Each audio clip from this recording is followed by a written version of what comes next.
Hello అండి, welcome back to my channel. ఈరోజు మనం చెరుకు పానకం ఎలా తయారు చేసుకోవాలో చూపిస్తున్నానండి. దానికైతే ఫస్ట్ 2 లీటర్స్ ఆఫ్ చెరుకు రసం అనమాట. నిమ్మకాయ, అల్లము అలాంటివి ఏమీ లేకుండా ప్లెయిన్ చెరుకు రసం తెచ్చాను. 2 లీటర్స్ అనమాట. దీన్ని ఇప్పుడు ఒక కడాయి క్లీన్ చేసుకుని దాంట్లో పోసుకోవాలండి. చాలా బాగుంటుందండి చెరుకు పానకం. మంచి ఫేమస్ అనమాట. మన కోనసీమ గోదావరి సైడ్ చేస్తారు కదా. బ్రేక్ఫాస్ట్ దిబ్బ రొట్టె చెరుకు పానకం అంటే అసలు చాలా ఫేమస్ అండి. చాలా బాగుంటుంది. టేస్ట్ చేయొచ్చు ఎవరైనా సరే. తినని వాళ్ళు ఉంటే ఖచ్చితంగా తిని చూడండి, అసలు వదలరు అనమాట. దీనికోసం ఏంటంటే మనం చెరుకు రసం తీసుకున్నాం కదండి, ప్యూర్. యాక్చువల్గా మనకి గోదావరి సైడ్ దొరుకుతుంది, అటు వెళ్ళినప్పుడు తెచ్చుకుంటూ ఉంటాము. ఇలా ఎప్పుడైనా తినాలి అనిపిస్తే మాత్రం మనమే చేసుకోవచ్చండి స్వయంగా. మంచి చెరుకు రసం తెచ్చుకుని అది బాగా అందులో ఉన్న వాటర్ అంతా ఆవిరైపోవాలండి. ఉట్టి మనకి చెరుకు మాత్రమే రసం మిగులుతుంది కదా, అది బాగా బాయిల్ అయ్యి పానకంగా తయారవుతుంది అనమాట. ఆ వాటర్ అంతా ఎవాపరేట్ అయ్యేదాకా మనం మధ్య మధ్యలో ఎప్పుడైనా అలా కలుపుకుంటూ బాగా మరిగించుకోవాలి.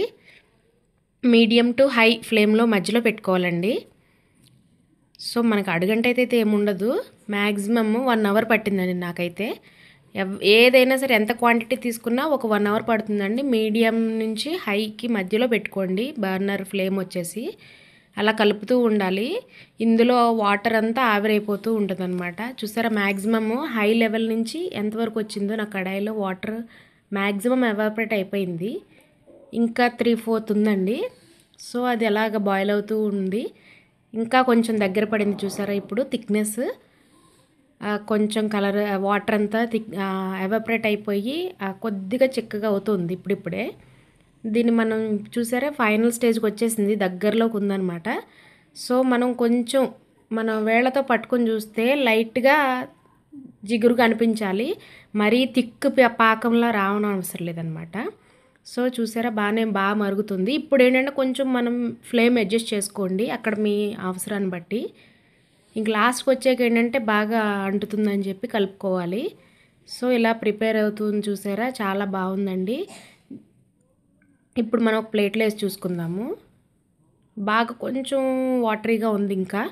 ఇంకా నెక్స్ట్ స్టేజ్ ఒక్కసారి ఉండాలి. ఒక 5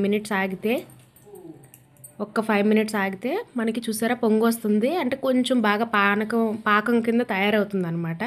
సో ఇది ఒకసారి వేసుకొని చూస్తే ప్లేట్లో మీకు తెలుస్తుంది కన్సిస్టెన్సీ. కాస్త గ్లాసీగా కనపడాలి. సో అలాగైతే పానకం రెడీ అయిపోయినట్టు అనమాట. చెరుకు పానకం చాలా బాగుంటుందండి. టేస్ట్ చూడండి. మన గోదావరి కోనసీమ స్పెషల్ అండి ఇది. దిబ్బ రొట్టె చెరుకు పానకం అంటే అసలు ఫేమస్ అనమాట. నిజంగా చాలా బాగుంటుంది. మన చేతులతో చేసుకున్నది ఇంకా సరదాగా ఉంటుంది కదా.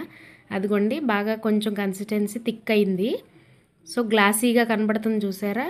ఈ స్టేజ్లో మనం ఆపేసుకోవాలండి. ఇంకా నెక్స్ట్ ఉండే కొద్దీ ఏంటంటే హార్డ్ అయిపోతూ ఉంటుంది దగ్గరికి. అదే కొంచెం బెల్లంలా తయారవుతుంది అనమాట. మొత్తం ప్రాసెస్ బెల్లానికి అయితే 3 అవర్స్ పడుతుంది. చూసారా లైట్ తీగలాగా వస్తుంది చూసారా, జిగురుగా అట్లాగా అయ్యేలాగా మనం చేసుకోవాలి. ఇప్పుడు ఇది ఇంకా కొంచెం చల్లారనిచ్చి మనం స్ట్రైనర్తో స్ట్రెయిన్ చేసుకుని ఏమన్నా ఉంటే కనుక మొత్తం పోతాయి కాబట్టి స్ట్రెయిన్ చేసుకుని దాన్ని ఒక గ్లాస్ జార్లో స్టోర్ చేసుకోవటమేనండి. ఆ గ్లాస్ జార్ని వచ్చేసి మనం వాటర్ కంటెంట్ ఏమీ తగలకుండా ఉంచుకుంటే 1 మంత్ బయట ఉంచుకోవచ్చు. లేదు కొంచెం వాటర్ ఏమైనా స్పూన్స్ అట్లాంటివి ఏమైనా తగిలితే ఇబ్బంది అనుకుంటే ఫ్రిడ్జ్లో పెట్టుకోవచ్చండి. 2-3 మంత్స్ వరకు కూడా ఉంటుంది. అగో స్ట్రెయిన్ చేసుకున్నాను నేను. ఇదంతా ఒక గ్లాస్ బాటిల్లో స్టోర్ చేసుకున్నాను. చాలా బాగుందండి, బాగా సెట్ అయింది. నేనైతే ట్రై చేశాను. ఇలాగే పిల్లలకి ఇలాంటివన్నీ టేస్ట్ చూపించాలి కదండి. మనం ఎప్పుడైనా వెళ్ళినప్పుడు కొనుక్కున్నా అది వాళ్ళకి తెలియచ్చు తెలియకపోవచ్చు. సో మనం అప్పుడప్పుడు చట్నీసే కాకుండా బ్రేక్ఫాస్ట్లో ఇలాంటివి కూడా పెడుతూ ఉంటే దీనివల్ల కఫము, దగ్గు, శ్లేష్మం ఏమి కూడా రావండి. హెల్త్కి కూడా చాలా మంచిది. చూసారా బ్రేక్ఫాస్ట్ రెసిపీ ఎంత బాగుందో. మరి ట్రై చేసేయండి. నా ఛానల్ని సబ్స్క్రైబ్ చేసేయండి, లైక్ చేయండి, షేర్ చేయండి.